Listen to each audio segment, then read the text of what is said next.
So, Coach, congratulations on another win here for your team. Just share with us your thoughts, if you would, please. Well, we had such a tough year last year for Dollar General and Rick and Todd Bassos, everybody over at Dollar General, and it was tough on Matt. You know, considering our 2 years ago, we had a heck of a year, great year. And so worked real hard this off season. I think I'm really excited about our drivers, crew chiefs, and our team. We added a lot of people because of the fourth car, and really appreciate Jason and Matt and everybody fighting as hard as we do. When we got great people, and I'm excited about this year. I really am. Thanks, Coach. Let's move over to the winning crew chief, the number 20 Dollar General Toyota. Jason Ratcliff. Jason, how about an opening comment from you on a big win here for the team tonight? Well, I mean, it's definitely the way you want to start your season off. Hopefully we can take a good night like tonight and take that and let it be some momentum into next week. We felt pretty good about our car yesterday in practice, and everything went well tonight. I mean, there were times we were in the front, times we were in the back, but overall Matt did a great job of executing. Everyone, as Coach mentioned, everyone's done a really nice job this off season. So to come out here and get a victory right off the bat is very rewarding. Thanks, Jason. Let's move to our 2015 Sprint Unlimited champion, Matt Kenseth, driver the number 20 Dollar General Toyota.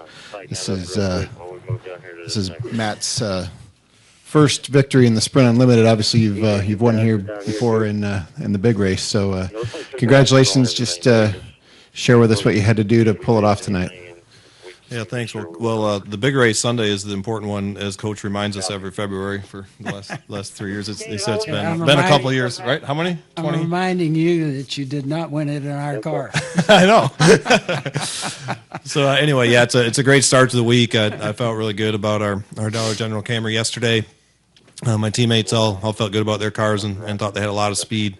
I think Denny and Kyle got messed up, but Carl had a bunch of speed there at the end of the race too. So it's a great start to the week. Obviously, it's a long week. You got qualifying tomorrow, which is going to be crazy. And then the 150s Thursday to try to get ready for Sunday. So it's a great start, and hopefully we can keep the momentum for the rest of the week. Go ahead and open up for questions for any of our. We'll start up here with Stan, and we'll go back over here. Go Stan, Lewis, and then right here. Stan Creekmore with CompetitionPlus.com. Matt, Truex talked about how difficult it was to do everything out there. Did you take the lead? Did it feel easy, or do you agree with him that it was an extreme struggle just to get in the lead and then to hold on to it? Joe pays me a lot of money, so I'm going to say it's the hardest thing in the world to do. To drive those race cars, nothing harder. No, it is. It's you find that you make a lot of wrong moves and you make some right moves. Sometimes you'll make the same move that was right last time, will be wrong next time. So it's hard. It's really hard to figure out what to do. Early in the race, we went straight to the front. And I was just too impatient, made some moves and got shuffled to the back. And at the end there, Martin did an excellent job. He backed off me so far. I saw him start letting off the gas before we got to turn one, and I was like, this isn't good. But last time I slowed down and backed up to somebody, I led one of these races all day, and I backed up and slowed down to him on the last lap, and I got passed and got beat from somebody in about the fourth row that got a run. So I just decided I was just going to keep going, and he got a big run at me, but we just had enough speed that as he started getting closer to me, we started building a little bit of RPM, and I was still able to, make sure my car stayed in front of his car and was able to hold on. So it's hard to figure out the right and wrong thing to do. The first thing that helps is having a real fast car, and we had a lot of speed right when we unloaded yesterday, so that makes it a lot easier. We'll go over here then to Lewis and then Tom. Jordan Bianchi, SBNation.com over here. This is for Joe. In the offseason, you shuffled around your personnel and your teams with your crew chiefs. There was no consideration for switching this team. Can you explain why that was? Well, I think that each one of those other situations was a little bit different. Adam, being with Nationwide and had run now Xfinity, had run so much with Kyle, we thought that was a natural fit. And so we kind of all talked that over and felt like that was the right thing to do. Well, then that freed up Dave, and then it was just a matter of who he would go with. He and Denny have been big buddies, and so we felt like that was a good match. And Darian, I can remember the very first time I talked to Carl, he was excited about the fact that we had veteran crew chiefs, and he mentioned Darian.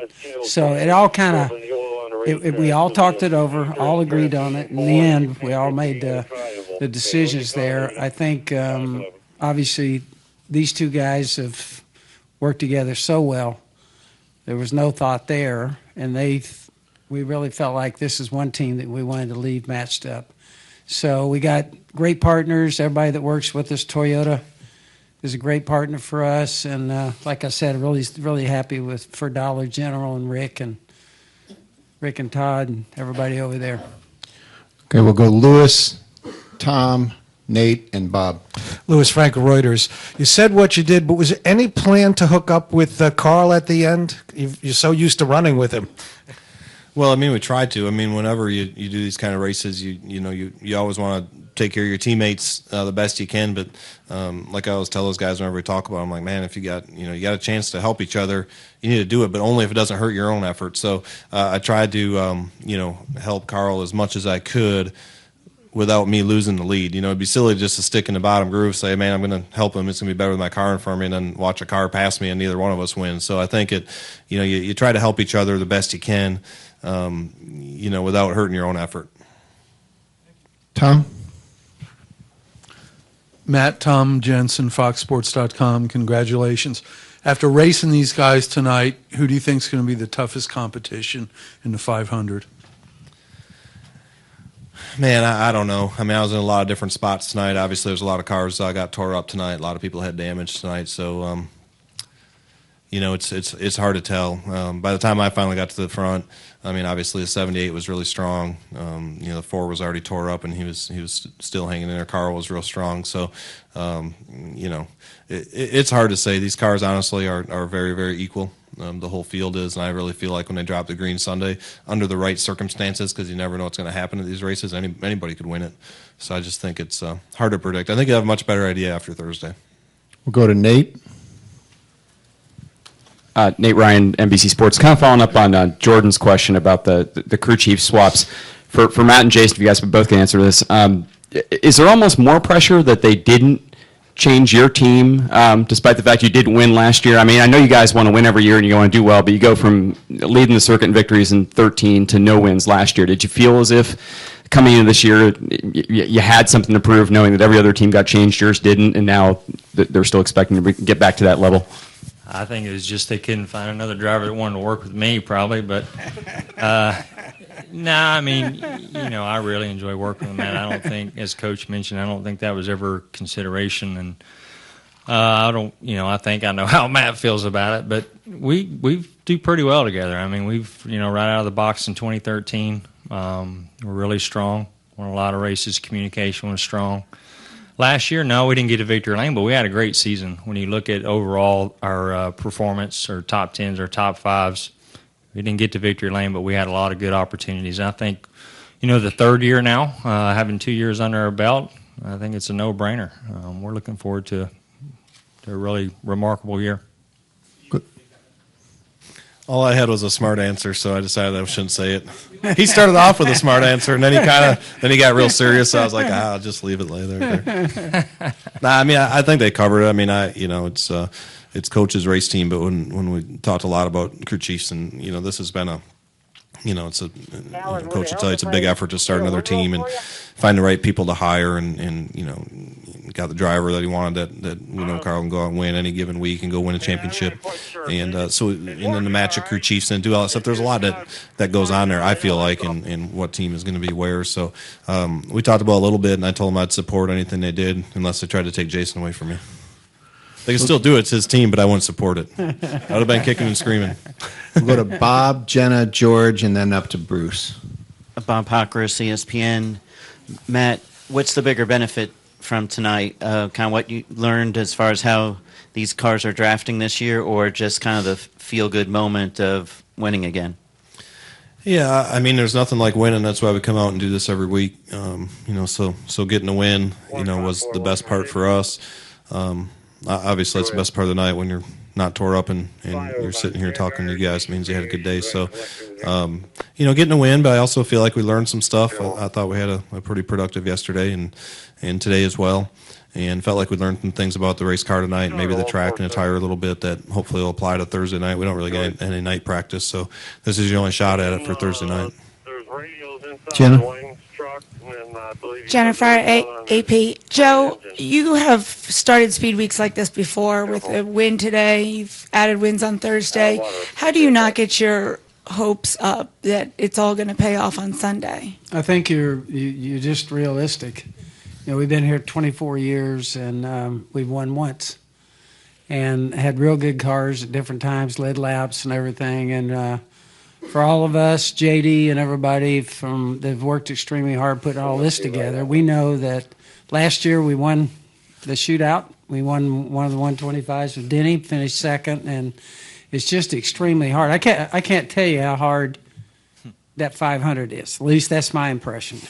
maybe Matt's won it. He feels different, but for us, it has been gut wrenching. I can't tell you how many times we've been disappointed and walk away from here. So I think we're realistic. We know how hard it is. I think this is a good start, but these will be different cars now that we're going to go to for, the twins, and so it'll be interesting going forward and see how we run there.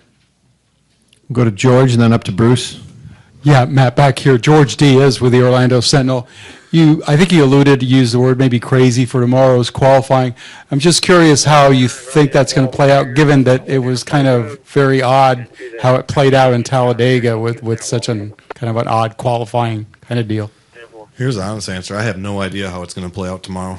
Group qualifying at super speedway races is very, I guess odd is a fine word. I can't think of another good word to use, but it's just, you get that 5 minutes and, obviously the car catching the pack is the fastest and the car leading the pack is the slowest, and everybody wants to be last and nobody wants to be first.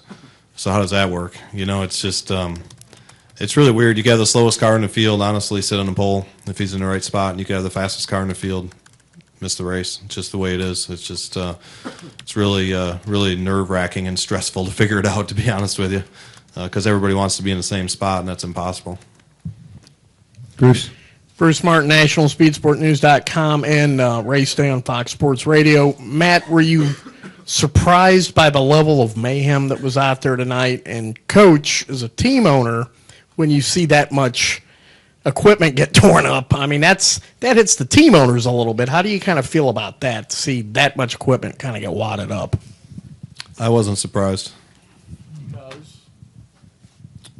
That's what happens every year. Very diplomatic answer. Well, I mean, that's why I wasn't surprised. I've seen a lot of plate races the last 15 years, and most of them more end up like that than they don't. So, especially the first race of the year, it seems like. And I think the other thing that you do is you look at all the other owners and cars, how hard everybody worked on. We put a lot of effort into this, and all those other race teams do too. And you hate to see that happen, and you'd like to go, clean and have a great race to the end. But we also know that I think our cars were that close to 2 or 3 other wrecks. We just missed things. So, and it can go against you. So you just hope that in the 120, in the twins, I hope that obviously we're going to be sweating bullets there. We got one that has no 100 points. That's going to be a huge deal for us. So, and then all of our cars will be worried, just to get through that. That's going to be a big deal.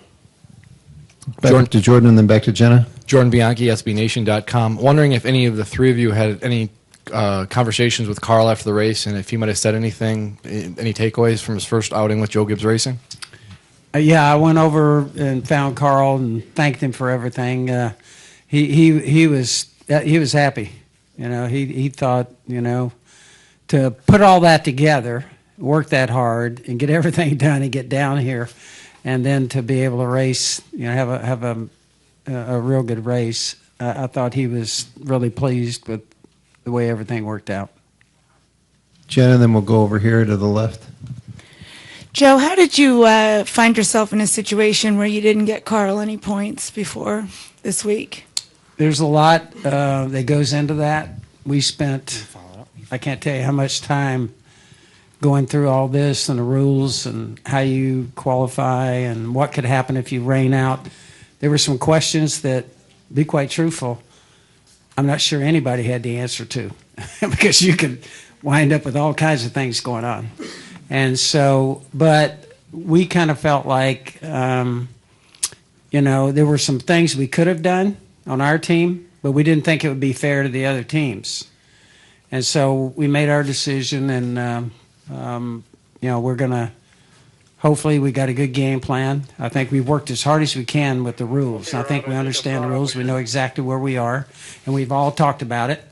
And so I think we have a plan, but, you're just praying that things go your way. Go over here and then back to Mark. Matt Weaver, Popular Speed. This one's for Coach. Kind of a follow-up question on the question about Carl. It seemed like he was really driving more aggressive on one of these plate races than we've really seen in a long time. Do you think that was just the circumstance of plate racing, or do you think he was trying to set the tone for his career at JGR? No, I think you'd have to ask him, but I think he was just like everybody else out there. He was going for it, and he got trapped in a bad position, just like Matt did for part of the race. If you're two abreast and you're back mid-pack, then you're going to have to be fortunate and get through there on some wrecks, but you just missed things. So I just think he wound up in a good position at the end, and then he felt like he had a chance to win it. And then I think he was also conscious of Matt being his teammate.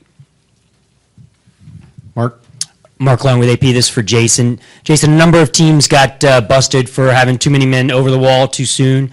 How difficult has that been to prepare for, and do you think this is something people will just have to figure out early on? Yeah, actually, I don't know how many got busted. I know we didn't, which was good. It paid off this winter. We spent several, went over the R&D center several times, and NASCAR went through, the new pit road officiating procedures and all the new technology. We actually brought our pit crews over as well so they could see it and, kind of go through it and know what they were going to be up against. So it's the first race out, and, we didn't make many competitive pit stops tonight. But all in all, I think our teams, did well. I think they're as prepared as anyone is going to be. We'll see that Thursday and then Sunday again.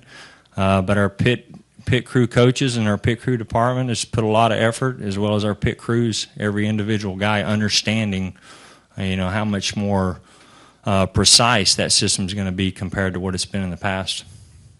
Okay, gentlemen, we'll wrap it up with that. Congratulations, and best of luck the remainder of Budweiser Speed Weeks. Thank you. Thank you.